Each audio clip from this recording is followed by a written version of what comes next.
We are live. Let's go. I'm going to be inviting some folks from my team that's going to be joining me today. What's going on, everybody? How's everybody doing?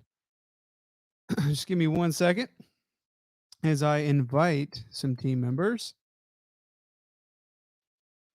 Awesome. What's up? We should be live over all social media channels right now. You should be in the Real Estate Hustlers group. We should be in the Creative Finance, the VA Hub YouTube channel, our normal social network stuff. So today we are rebranding VA Success Live to Unstuck Your Business. Super excited to do this with you guys. It's going to be a ton of fun. I'm going to be bringing on the main positions that we have in our business as a part of our conveyor belt of getting deals done. Going to be bringing them on so you can see what we delegated, how we did it. I think that is the first part of growing your business is getting folks on your side and delegating the tasks that are taking a bunch of your time. It's not bringing you any money. So that's what we're going to be talking about today. I'm excited to do that. Guys, as you jump in, I know we're just getting started. As you jump in, as usual, please put in the comment section, where are you at?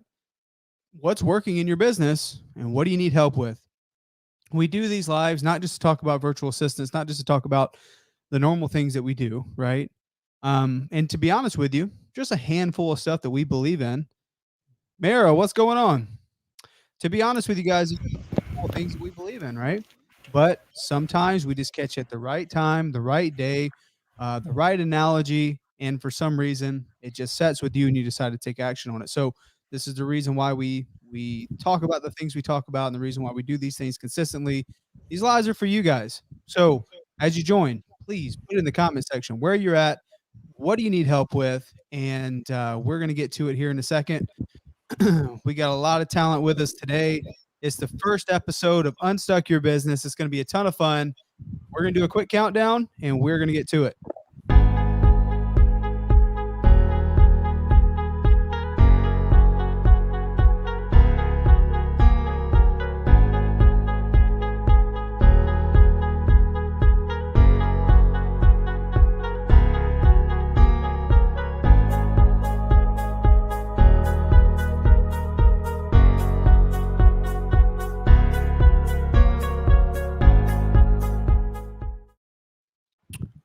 All right. Let me adjust my camera here.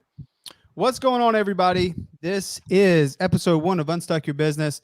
Basically just a rebrand of our VA Success Live, which we have done almost 40 episodes of. We're live every single Thursday at 10:30. I had an appointment for a probate property up in Payson. That Pace actually went and took the appointment, so didn't have to go. So we're here on time. I'm excited. Today, we're going to be talking about the basics of outsourcing. The reason why we have these beautiful faces with us is because they're crucial. They're so important in our business for the things that we do, right? These are the 3 positions that I believe you guys need the most help with. Like if you're getting your business started and you're trying to, either get more deals or you're trying to bring in more revenue for your real estate business, these are 3 crucial positions, right? And the folks that are with us are basically the heads of those positions. So we're joined today, maybe you guys have seen from our previous VA Success Lives, we're joined today by our team, like senior client success manager, Karen. Karen, say what's up to everybody. Yes, hi, I'm America again. It's nice to be back.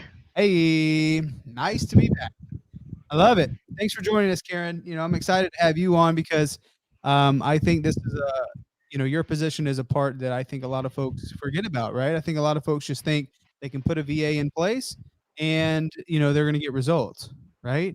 But True. I would venture to say, like, you're the backbone of the entire business, right? It would not run if it wasn't for you, because guys that are watching, Karen does all the coaching, does all the training. She organizes all the meetings, the town halls, like everything within the team. Absolutely vital. So, Karen, excited to have you on. Yes, sir. Let's go. We're also joined by my systems manager, Mark. They kind of work in tandem. Mark and Karen, they work together, right? Karen is the good cop of the two, right? Karen's the nice, gentle Yes. coaching, make everyone feel really great. And then you got Mark over here, and Mark's more like, okay, well, I'm data over drama. I don't want your drama. I'm looking at the data, right? Data data is very, very important. It's important that you track that stuff and it's effectively and efficiently outsourced. And Mark takes care of all that stuff. It's funny because I talked to Mark this morning in our normal huddle, and I said, Mark, we're gonna have to come out with like a weekly marketing report, and we're just gonna capitalize Mark and have his face on it, like with a thumbs up or something silly. Because Mark handles all that for us, right? He looks at the data, he looks at how our campaigns are being sent, he looks at um, all the little nitty gritty things and how the VAs are performing, and what challenges they're having with the tools, fixing the tools. So much stuff going on the system sides, and he manages the entire system, and he just spits out the numbers on the back end, right? He's like, okay, well, this is the leads we have. Here's the campaigns that are working. Here's how many leads we got for the campaigns. And he delivers those in a report every single day. So I think it would be really valuable. Guys that are watching, if you think it would be valuable to see what we're doing in our business and the pivots that we make on a weekly basis, like, hey, this is working, this is not working, this is what we're observing right now with cold calling, this is what we're observing with texting. If you guys would like to see that happen, put together a marketing report on a weekly basis, and you can get that to your email to see what we're doing, and what's working and what we found some challenges. If you think that would be cool, put like a hell yes in the comment section wherever you're watching. If you're watching from YouTube, if you're watching from Facebook, put a hell yes if you think that would be valuable. Mark, say what's up to everybody. Yes, hi, good morning, America, and good morning. Yes, yes, yes. Thanks, brother. Thanks for coming on. This is going to be fun. And then last but not least, we have the beautiful, we have the awesome, highly skilled Mara. Mara, like, so for you guys that don't know, Mara is a very high functioning, high level salesperson within our team. She started out as a cold caller. She started out, doing what most VAs do when they start beginning our organization, and she worked her way up rather quickly to doing lead managing tasks. Get a lot of messages every single week, it's like, "Hey, what's a lead manager?" And then she worked from lead manager all the way up to now she does acquisition, and she's really, really, really good. So I'm excited, excited, excited to have her on. Mara, say what's up. Hey, good morning, everyone. It's really nice to be here. And I think Matt, that's a little bit too much, but I want to give back the credit to you because if it were not for you, I wouldn't be here. Like, you're the best man. Oh my gosh, whatever. Like, you guys are super skilled. And that's the reason why I wanted you on this live today, because technically it's the first episode. And I was like, what better way to kick this off? This may be a topic that we have talked about in the past. This may be something that we have just touched on, but I really want to dive deep here on this live today and talk about what you have to do to outsource anything, right? Doesn't matter if it's outsourcing for real estate, outsourcing for, a VA hub. We have all sorts of clients. We have folks that are, insurance clients. We have folks that, in multiple industries, appraisers, other small businesses that just need people to answer their phones. But at the end of the day, if you want to outsource any task, especially to a virtual assistant, there's some really important things that you have to do, right? We can't just, I couldn't just put Mark in a position and be like, Mark, I need your help. Do this, which I kind of did, but I also laid it out for him on a flow chart. I'm like, hey, so this is what I want you to do. But there's a framework, there's a process behind outsourcing things effectively. Folks ask like, well, I wasn't successful with a VA. I've tried a VA in the past, but it doesn't work, right? We get that quite a bit. Folks are just don't trust the process of hiring a VA, and sometimes I'll ask them these three questions. I'll ask them my framework of hiring a virtual assistant. I'll say, okay, well, what part do you think went wrong here? Okay. So when it comes to delegating, and this is our topic for the live today, you guys can see that all three of these folks are in different positions, but they're all super duper crucial, right? From the company health to tracking our numbers and KPIs to getting deals signed. All three super duper important. And then there's people underneath them, right? We have folks that they manage, that they handle, that they train. But if these, like, a reason why I have these folks on is because I believe these are three crucial positions for your business too, right? Not just because we outsourced it, I think this is something that everyone should have. Everyone should have a CSM. Or if you're a VA hub, you definitely do. Everyone should have a systems manager, because if you're the visionary of your company and you want it to grow, like Mark, how often do you like you ask me to do something for like on the system side? How long does it take me to get it done? Like it could take a day, it could take a week, Yep. right? It could take a while for me to get through all the things to get back to you on like updating a number or doing something, right? Yeah. Um, so I think that that's important to understand. If you're, if you're getting started doing that sort of task as a visionary, like it's going to be inconsistent, right? And there's a good chance that it doesn't get done. So having someone that's going to make sure that they're there, that's their only job, is checking on the systems and making sure it's functioning properly. Very, very, very important. And then obviously, as your business grows, you need to get help calling your leads. You need help following up. You need help getting deals signed. So in comes a lead manager, in comes a Mara, in comes someone who can help you do those things.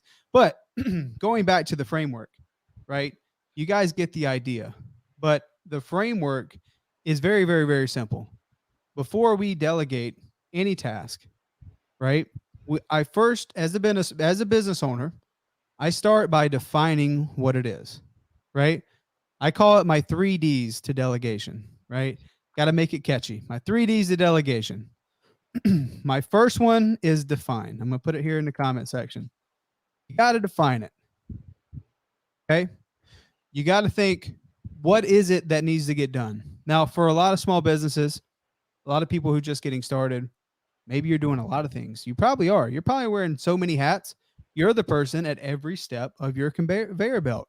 You're the person maybe prospecting. You're the person maybe following up with the leads. Maybe you're the person contracting the leads. Maybe you're the person scheduling photo inspections. Maybe you're the person getting that deal sold. Maybe you're the person talking to buyers. Maybe you're the person calling title. There's like so many things, right? But what I would say, before you define what you want to delegate, what is your queen bee role in your business? Your QBR. What is your queen bee role?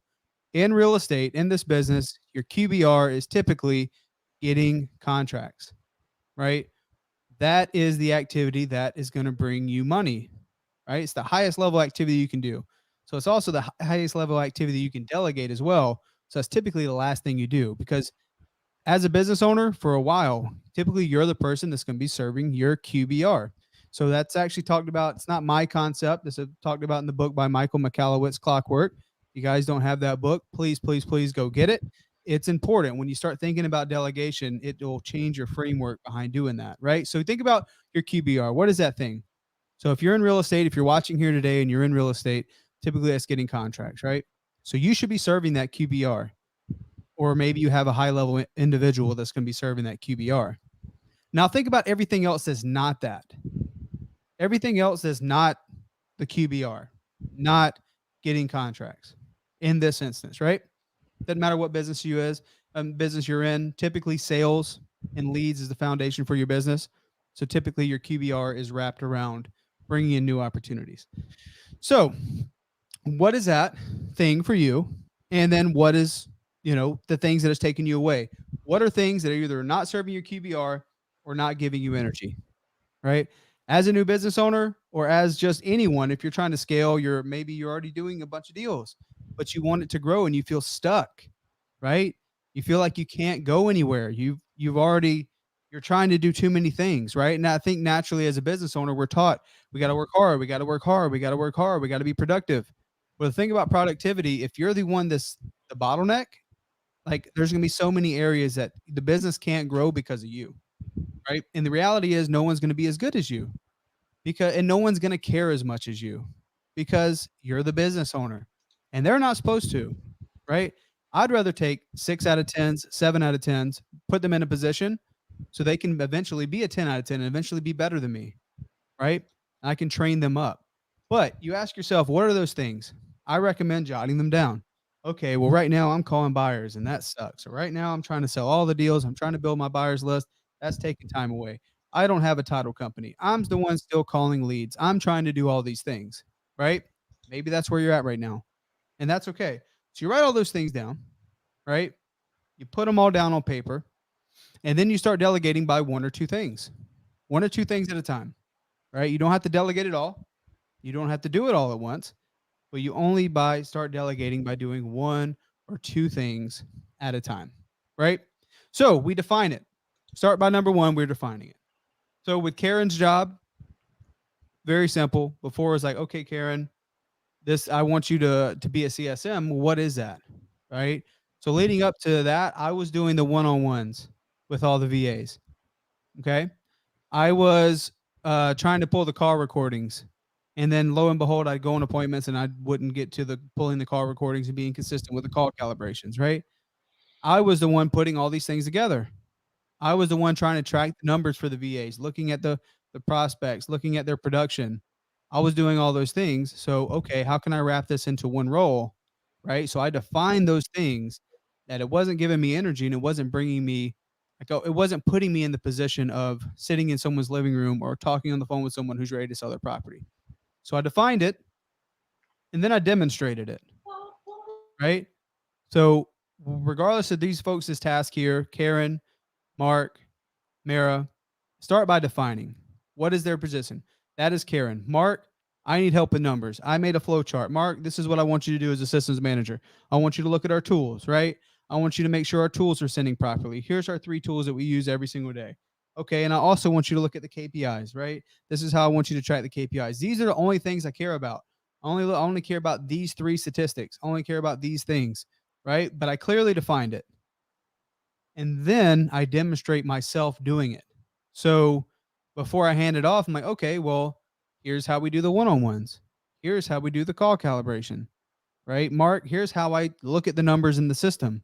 Here's how I get the response rate. Here's how I change campaigns. Here's how I remove phone numbers, right? All the things that I'm trying to delegate, I demonstrate, right? That's number 2. Same thing with Mara, right? On the sales stuff. Okay, well, now you're a lead manager. Let me show you how to handle that conversation. Here's the script.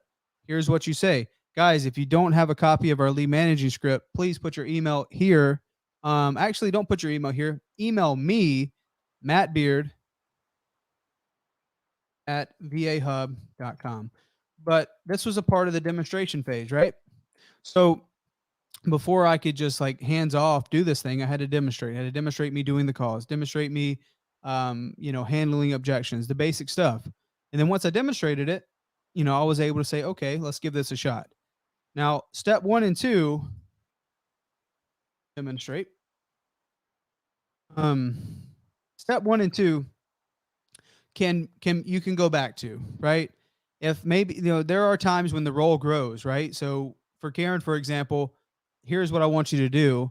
Here's how I want you to do it. And typically, if you have the right person, they're going to make it their own. They're going to start doing their own thing. It's like, hey, this is more effective. Like, I appreciate that, but like, I'm going to take this framework, I'm going to make it my own. Right. And then sometimes as the team grows, like for us, for example, it gets to the point where Karen can't do the things that she could have done with 5 VAs because now she has 15. Right. So that role, we're always redefining it and trying to make it better. And then I have to go back and redemonstrate. This is nothing better. No better example of this than the sales process, right? Because as we get better on the sales side and as I give them more responsibility, trying to take deals from start to finish, I have to go and redefine. I'm like, hey, I need to go deeper on these objections. I need to do some more sales training with you guys. I need to do better on the redefining part, right? And then I need to demonstrate. I need to go make some calls myself, right? So like Mara, right now for the next 2 weeks, I'm doing what? You're going to be doing acquisition. Right. So for the next 2 weeks, I'm going to do acquisitions again because I see that there's a gap in a few things that I need for their learning, right? I need some new call recordings. I need to show them how to pitch creative finance a little bit better, right? Yes. And I just need to help make them better salespeople. We're always sharpening the axe. There is never a point. There is no such thing as passive income, right? Even managing rentals and managing tenants, it's not passive, right? So the thing about your business is it's not just going to run without you. You drop it and it's going to be perfect unless you have backstops in place where you have people that can manage it for you. But for me, like one of my natural skills is sales. That's how I got my first deal, and I probably did the first 50 so deals just by myself, right? So I can train it. Like I'm good at like delegating that because I can talk to sellers. But if I'm trying to make my sales team better and I'm trying to give them more skills on their calls, sometimes I have to go back and I have to go re-demonstrate some things. So that's what I'm doing for the next 2 weeks. So, you guys can follow that. I'm actually going to post some live calls today that I'm going to be recording, not just for my team, but for everyone. So if you guys want a copy or you want to see the live calls, how I handle them, that I'm going to be training our lead managers and acquisition team, please email me for that too. Be happy to share that with you guys, because otherwise it's going to be kind of more internal because we keep that in like a Google Classroom. But I'm going to be recording for the next 2 weeks, me doing the sales call. So I have to re-demonstrate. Okay. So number one, we define it. Number two, we demonstrate. And the last one, we document, right? So this is the only way that I know these things are being done right. Okay. So whenever I define it and I demonstrate it and I give that to a VA, I then have to track the results, right? I need to make sure that it's being done up to the standard that it needs to get done. And it goes back to that discussion of, okay, I need to maybe be a little hands off. Don't try to micromanage, but at the same time, watch what's happening and not keep my head in the sand and say, oh, well, I really hope it turns around. Because this week, guys, we're having to release about 6 virtual assistants. I hate doing it, right? I grow really close to all of our team members, but it's important to me as a business owner that we keep the right people here, right? We keep the right people to have a strong foundation so we can then grow and do more. Not to say that we won't go hire another 6 VAs next week, right? But I know that 6 that we're releasing just aren't the right fit for our company. So, like, these are the decisions you have to make. And I could not come up to with this solution if I wasn't always documenting what's happening, right? And then for these examples, it's not me documenting it. It's Mark and Karen. They're looking at, okay, here's our production as a team. Here's our attendance as a team. This is who we are. Here's our bottom performers, right? But they've already defined the role. The VAs know exactly what they're supposed to be doing. They've already demonstrated it. We do it every single week. Call calibrations, one-on-one training, all these things. We've demonstrated it. Now we need to track the results. We need to document it. And if the results aren't there, then there's a decision that have to be made. So guys, that's a part of our culture too, right? We do the best we can. We want to think we, not me, but we always want to be open for coaching and feedback. But at the end of the day, if the person has high energy and they're excited, but they're not applying what they're learning, then it's not a right fit. Right? True. Like That's true. as much as Correct. I love to be just friends with everybody, I think we're all friendly within the team right now, right? We don't really have any, toxic behavior. Yeah. You Right? don't. Right. We Maybe, don't. We maybe, don't. maybe beside one right now, right? Because we built the culture, right, Matt? Right. Exactly. So that's what it is. Like, we understand the culture. These guys are laughing because they know what I'm talking about. But like, it's important. Otherwise, like, if we just let stuff go on without it being addressed, we don't really have a business. We don't have control of this. So how can we control the uncontrollable? Right? That's basically what we're trying to do. How can we control the uncontrollable? I can't control someone else's actions. I can't control, how, like, at the end of the day, I can't control the words they say on the phone. Like, it's up to them to apply what they're doing. But we do that by trying to establish our culture, have them come to us for help, be open to the feedback, be open to the one-on-one trainings so they can get better. But they do this and we talk about it because we've clearly defined, demonstrated, and we document. Right? You guys know our rules of our culture game. What's the rules of our culture game, guys? Think, Always do the yeah. best you can. Think we, not Think we, not me. me, and do the right The right thing. thing. And do the right thing. So Right. if you're at the beginning and you're trying to delegate things, maybe you have one VA, or maybe you haven't hired one, or maybe you've hired 6 and they haven't worked out. You need to go back to the beginning. Think about these things. It goes hand in hand with your culture, right? So when I delegate culture, what did I do? I defined our culture, right?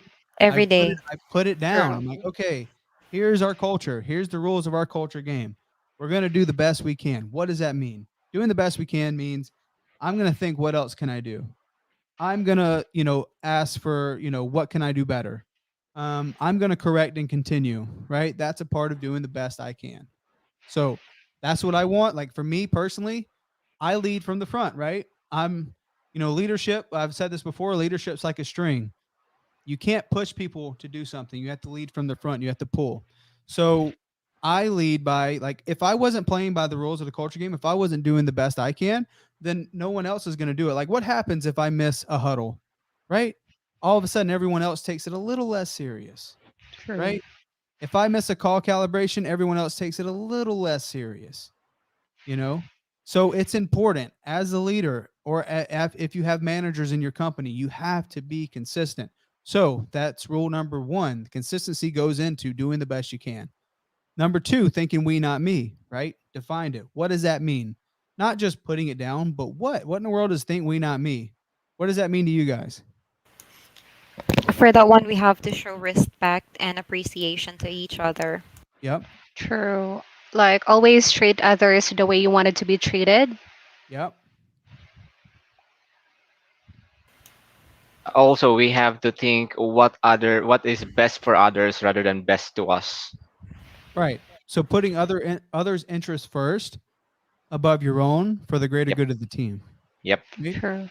And it creates a great synergy within the team because we have VAs working other VAs as leads, and like, hey, so this one actually came from this person, this one came from this person, but I've just called him back and I got him on the phone and this is happening. So like thinking we, not me is also helping your fellow team member, right? It's empowering the folks that, or maybe they just got started, maybe they're just cold callers. We want to empower them to give their perspective too. We want to empower them to feel open to giving other VAs feedback and coaching. Like, hey, so I know you said this. I listened to the call calibration. I really like how you said that. I've been saying this and it's working really well. Or dang, I don't know why, I've been struggling getting leads and I heard this person at call calibration. I really liked how they said that. I started applying it and I started getting some good leads. Right. So thinking we, not me, we define it, we put it down, and we demonstrate it, right? By doing it. So, and then what's the third one, guys? Do Do the the right right thing. Do the right thing. thing. Do the right thing. And what's do the right thing mean? Keep your agreements. Yep. Keep your agreements. Keep your word. Keep your agreement. So doing the right thing for me is still playing by the same culture game as everyone else. I'm not entitled to anything, right? I'm not True. better than anyone. I True. have to show up and I have to work, right? And I think, True. you know, coming in, stepping into the acquisition process is getting back in and doing these sales calls to help the sales team is a part of me playing by the culture game, right? If I keep my head between my legs and just say, "Oh, well, I hope it turns out. I hope they get better." It's like hoping for better weather. You can't change the weather. You just got to take and do the best you can, right? True. You got to Yep. make do with what you got. And as part of me is keeping my agreements and doing the right thing, it's sometimes you got to step back in. Sometimes you need to get in there, right? You guys see it with Pace too. Pace will hop on seller calls all day. He's not doing it for him. Yes, he loves talking to sellers, right? But at the same time, he's doing it to lead by example, right? He's doing it to show the sales team, hey, this is what you got to do. Hey, like if I'm going to just hop in here and do these calls, why are you not making the calls? Why are you not having these conversations, right? So sometimes you got to do it. And, that is our rule of our culture game is we're doing the right thing. And also to that end is like we don't want people calling out 10 minutes before their shift, right? We True. don't want folks around who we can't count on, right? Because we do. Like everyone bears a load on this team and we have to work together and we have to make sure that's communicated. So that just didn't happen overnight, guys, right? The folks that are watching, that didn't just all of a sudden boom poof out of nowhere. Everyone knows the rules of our culture game. It happened over time, right? It happened because we clearly communicate it, we defined it, put it down, and then we demonstrate it in our team huddles. We demonstrate it in our call calibrations, right? And then we document the progress that we're making as a team. Okay, well, ever since we started doing team huddles, dang, we have more excited VAs. They're excited to come in. They're happy to be here. Yes. They want to have a future with this company. Great, that's what we want. But then we can also see the VAs that aren't participating, right? that aren't playing by the rules of the culture game. Well, we can document that and we can see, well, if they're not a part of our culture and they bring toxicity and they're not producing, then why in the world are they here? Right? And if even if they were producing and they're still toxic, why are they here? Culture, culture, culture is so crucial. So having that communicated first, guys, before you decide to start delegating tasks is probably the most important thing, because people management is what this business is all about, or really any business. There's no business to where you're going to have robots working for you that have no emotion, right? When emotions are involved and you have real human beings with real lives involved, you got to get really good at being a leader. You got to get really good at communicating with folks. There is no way around it. And the guys that we have on this team, they have to get really good at communicating. The guys that are here, Karen, she has to be really good at being a leader, right? And I think she gets better every single day. True. The more that she does, the more that the VAs, the more that she helps the VAs, and the more that, she's finding probably, parts to her that she had no idea, right? She's finding skills that she has that she had no idea she had these skills. But like, we're pushing ourselves to grow. We're pushing ourselves to further develop so we can, not just get better on the job, but be better as humans, right? So when you're doing this and you're hiring virtual assistants, you as a leader have to get better, right? And then you inspire folks within your team to get better as well and take on more responsibility. You'll have a Karen who has to be a better leader, and then she is, right? You and we know this, like, Karen didn't get to her position just because, like, oh, I think we should just give this to Karen. It was done over time. Karen does the best she can. She always thinks we, not me. Without it even being communicated, she is the right person for the role. So she was ready to step up and take on that leadership. And then same thing with Mark. You know, Mark was data guy. He started as a cold caller and, quickly saw how great he was at tracking things and doing his numbers. But never once did I have to tell Mark, like, hey, we need to be better with your time. Like, you need to be better with your time. Hey, Mark, you need to, you need like you need to reach out to me because you're struggling. You need to do better with your coaching. No, it was we never had to have that conversation. Mark was always, first one in to do his one-on-one meetings. Supposed to be 15 minutes. He'd want to take 30 minutes, asking a ton of questions. But we never, ever, ever had to have that conversation because he was the right person. So great. How can we develop Mark as being a leader, not just as a systems manager, but also looking after the company as a whole, right? And now, Mark, you have someone who works with you, right? Yep. And you have to be a leader now. And I, Yeah, I that's true. bet like that is something you're learning to get better and better at every single day. Yeah. So, and then we have Mara, right? Mara is the same. Mara is the freaking best, guys. Like, she is so good. She would never say this about herself, but she's so good. I never had She to have a is. conversation with Mara She about is. I never had to have like, hey, Mara, you need to do that.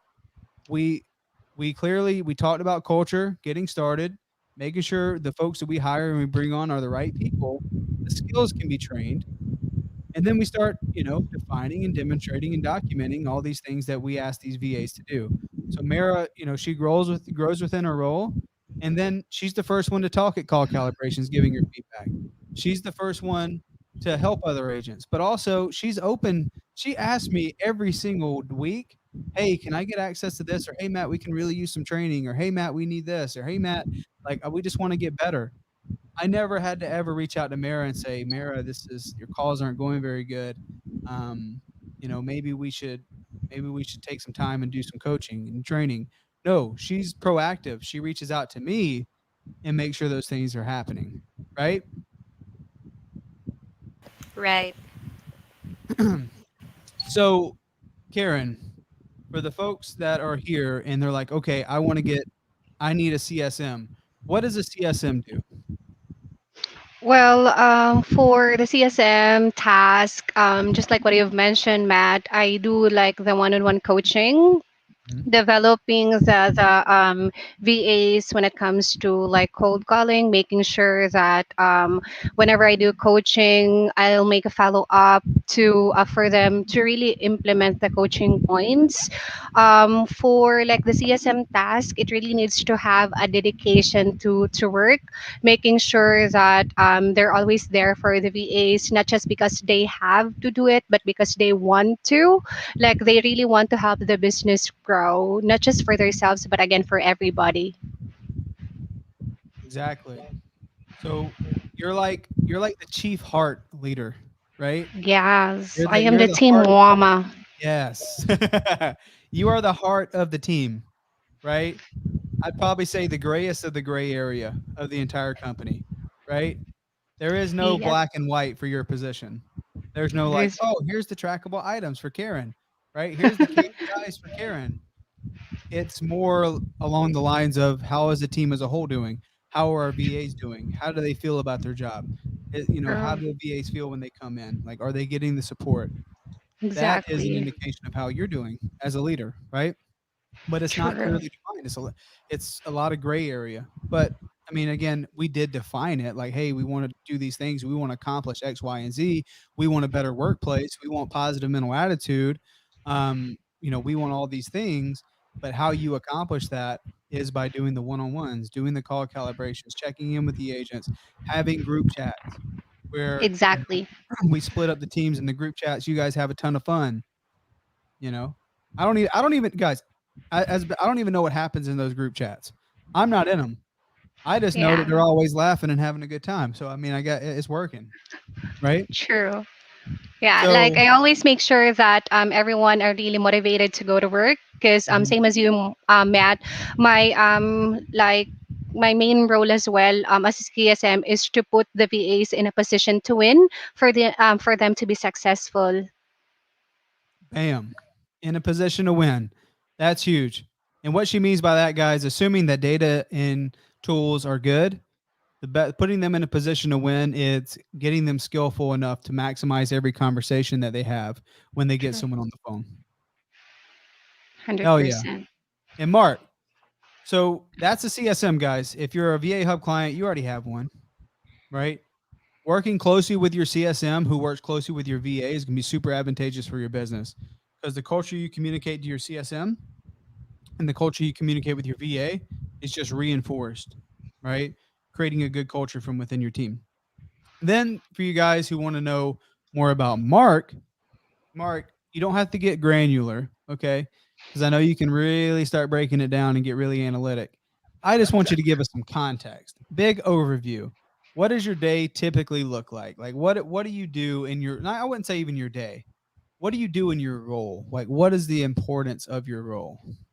Well, uh, it seems like I am the backbone of what is the company is looking for, Mhm. because what I do is I always check the lead counts that we're having, especially the tools that we're using, and Mhm. also aside from that, I am also do the reports every day that I Mhm. always submitted to you, Yep. the results of our VA. If the yes, Karen mentioned earlier, if the coaching is being applied, and so it will should be reciprocating to a number that will be Yeah. come up So where to our Karen report.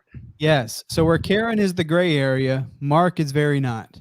Mark is the black and white, right? Mark is okay, the coaching and training, that's great. You guys are having fun in the group chat, but what is our production? Right? And it's important because I check with Mark on this. I'm much harder on Mark than I am on Karen, right? Because I'm always like, Mark, so what's up with the numbers? Why are things this way? Like why Yep. like what why is our production? Where are we at with our leads? Why are we not getting any deals? Right? How is our campaigns running? All those things are important as the business owner, and that's what you do, Mark. You Yeah. are. That's what I said. You guys work really close together, and that's why you guys are the backbone of the company. Is it's the intangibles, it's the training and the coaching and that stuff to the actual physical data, and Hmm. the physical data shows how effective we are on all the other intangible stuff, right? So you track, you not just manage the tools, right? For guys that don't know, like our marketing tools or our dialer, our texting platform, the place that we send out our ringless voicemail stuff, like all the marketing stuff, right? He handles those tools to make sure the campaigns are being sent and they're never not sending, right? And the tools are never not, um, documented and fixed. Like we check our post call, our available time on the dialer, checking our phone numbers, all those things. That's Mark, right? And Benjo. Hmm. And then also on the KPI side, tracking the results. How are we doing on our results? How are we doing with the actual tangible data? How are we doing on the leads, the prospects, the appointments, the deals, all of those things? Um, that's Mark, right? Yeah, Very, very big role, guys. And I recommend as soon as you get to the point where you're getting enough leads from your virtual assistants, right? You're getting enough leads from your VAs that you get someone like a Mark. But before you do, you got to define those things. You need to demonstrate yourself using those tools, tracking those KPIs and why they matter, and then you need to document that it's actually getting done, right? that's true. And then we got Mira. Mira, macro, big picture. What do you do? Like when you're a lead manager, what did your day to day look like? Because a lot of folks here have VAs, a lot of folks here have folks that are cold calling. What is the transition from a VA to a lead manager, and what does that typically look like in your role? Yeah, my role is very, very critical. I would say because this is where, the profit is coming from. So we really have to, take care of the lead. So what we do as a lead manager, also kind of what we do the same in acquisition. There's just very a slightest, different between them. Mm-hmm. So we have to. I do nurture leads. I do the follow up. Like during the calls that I'm making, I'm making is that I have to build trust. Number one, I have to make sure that I represent the company, like what we do and who we are and what we do.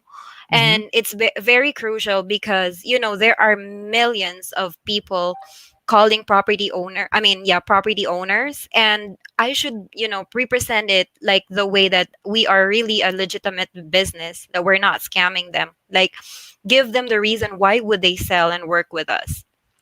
um and then also, along with that, like building this relationship, a lead manager also needs to be very knowledgeable about the business, right? You kind of, balance like prioritizing what's the lead's concern and like how you would help them.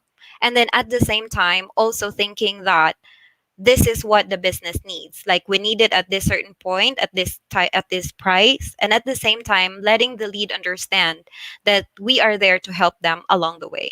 So that's kind of what I do.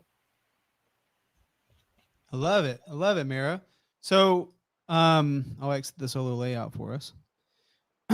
So, the sales side is important, but what I want you guys that are watching to understand is that it certainly can be done, and that's not that big of a hurdle to overcome.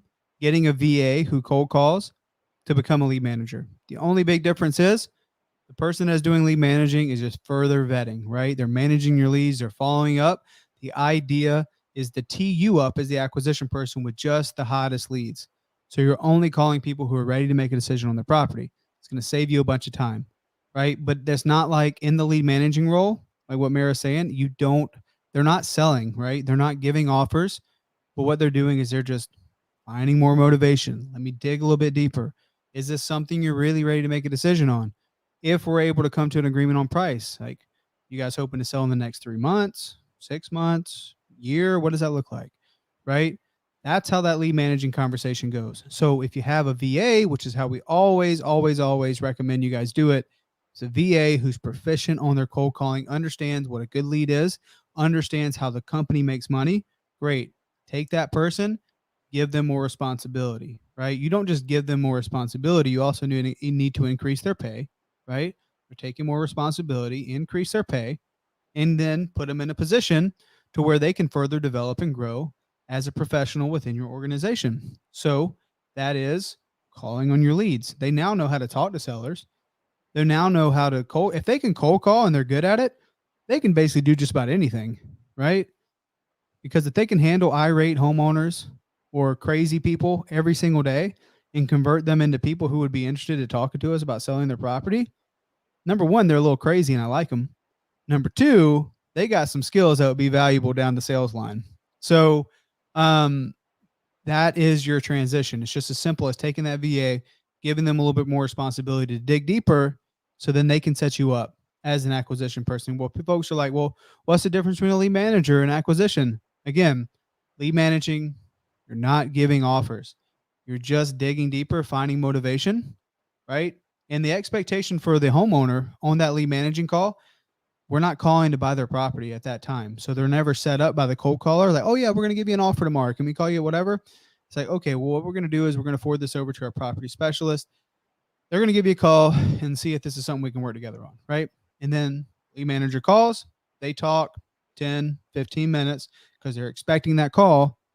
And then their job, how they finish it is, okay, Mr. Seller, only if they're ready to make a decision, right? They're not tire kickers. They're not people who need to be followed up in 6 months. If they're ready to make a decision, okay, Mr. Seller, what we're going to do is we're just going to go ahead and take these notes down. I'm going to submit it to our underwriting department.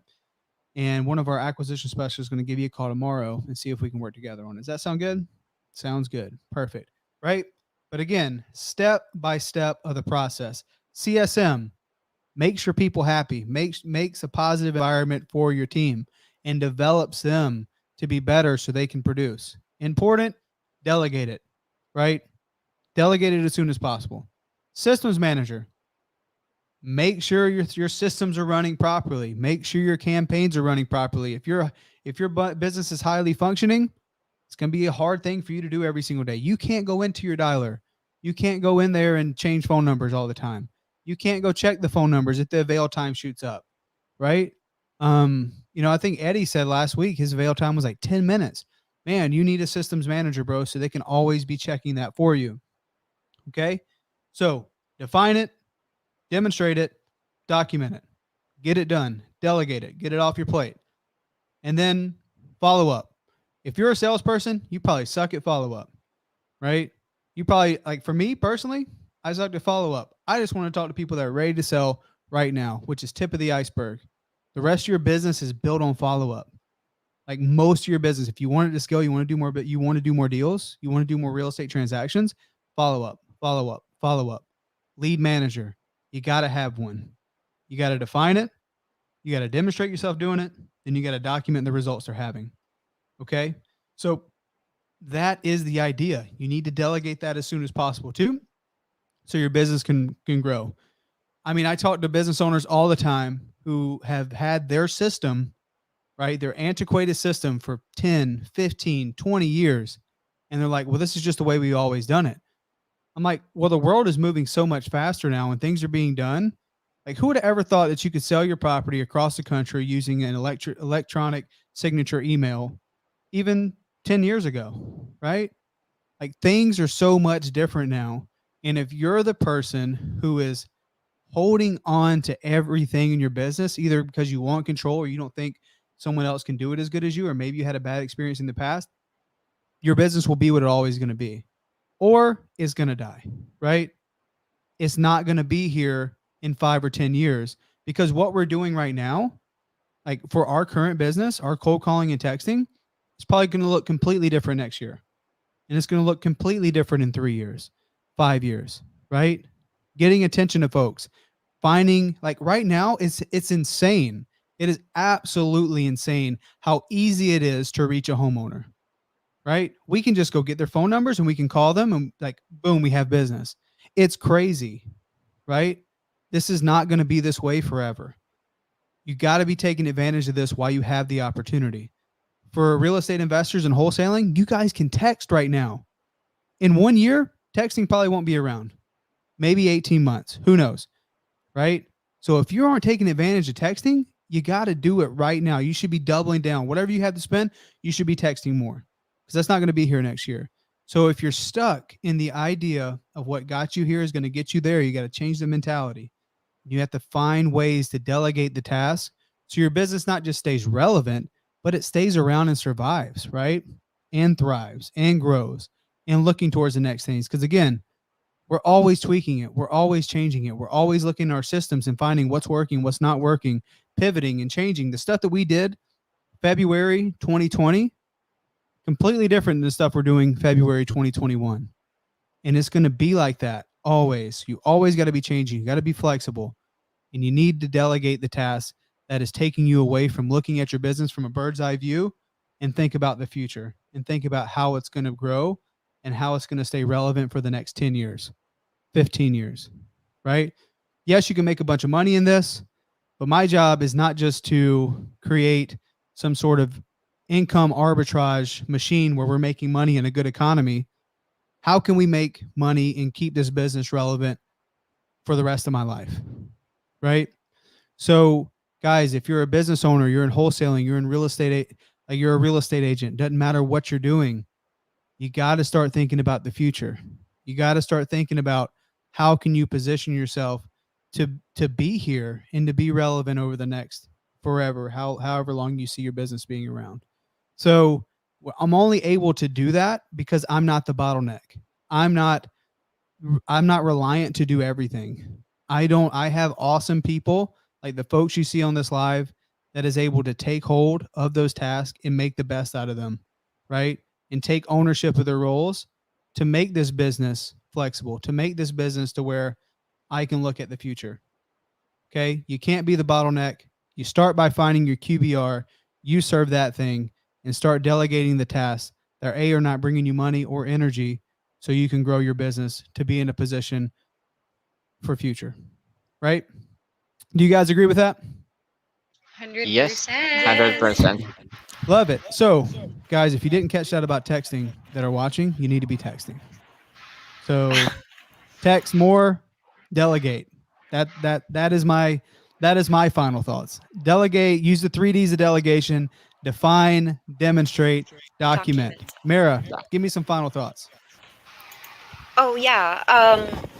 Me myself, I've learned a lot, like here of the. I mean, what you have just discussed, Matt. But for like from everyone that who is watching, um, this is actually like something that is really working on. So I believe that your business is really going to grow. And if you just have to find people who have the same, motivation as you do, you just have to keep on nurturing them, building them up. Because we believe in, building people up, like finding the right person, motivating them, letting them grow and understand like what's the business, how you think, where are you heading, because that's what I am. Like when Matt told me that, hey, this is where I'm taking this business, and then I told him, yeah, I want to go there as well.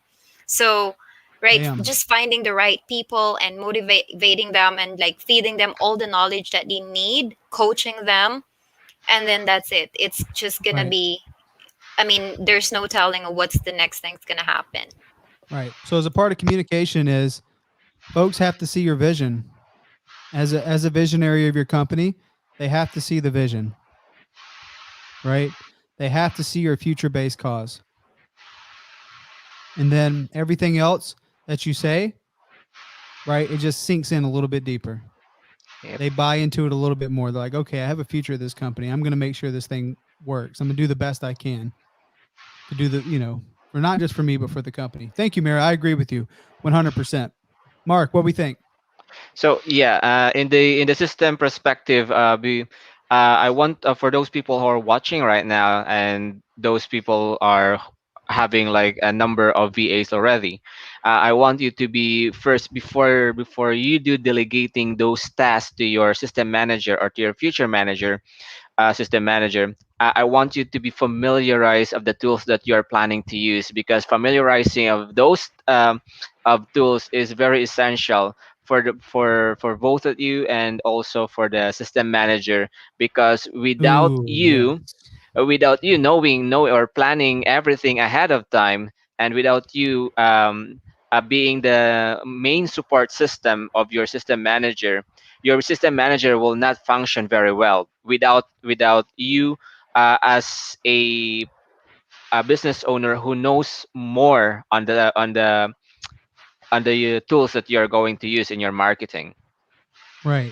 So as the business owner, that is your job, right? Yep. You got to know the tools that you're using to a certain degree, right? Yes, you're as a system manager, you're going to be using it more than me, but I have to give you those directions. I have to know how to demonstrate buying numbers and the ideology and the best practices of a dialer and the texting platforms and stuff. Because otherwise, your job is to execute on it. My job Yep. is to give you the idea and the concept and the framework, and then you Hmm. execute on the plan, right? But as a business owner, you got to know your tools. Otherwise, you're just dumping money and you're just hoping for the best. Yep. So, know the tools you're going to use. If you're going to be using a dialer, what dialer? What's the functions of those dialers? How do you use the key functions of buying numbers and checking campaigns and doing all those things? That is very good. I love that, Mark. That we didn't mention that, and that is very important. You got to know your tools. Yep. I love it. I love it. Karen, final thoughts. Yeah, final thoughts is I just want to reiterate actually our three cultures for those business owners, like those who just really started their business. Like again, always do the best you can. Like what else you think you can do, think we not me, and always do the right thing, because if you guys will apply those three cultures, I know that you can make shit happens, because we are a money magnet. Yes. So, guys, what she just said is our that is like our affirmations. So, if you haven't joined these lives before, we communicate our culture every single day, and we do our affirmations at the end of every single meeting. That's just a part of our culture. It's what we do, and I freaking love it. Thank you, Karen. Thank you for sharing. Guys, thank you for hopping on this live. It was going to be at 12 o'clock, but we moved it up to 10:30 to do our normal time. Thank you for checking in. If you want a copy of that script, if you want a copy of the lead managing script, please email me, mattbeard@vahub.com. I got a camera right over here that is filming me today, doing some actual not cold calling, doing some actual acquisition calls.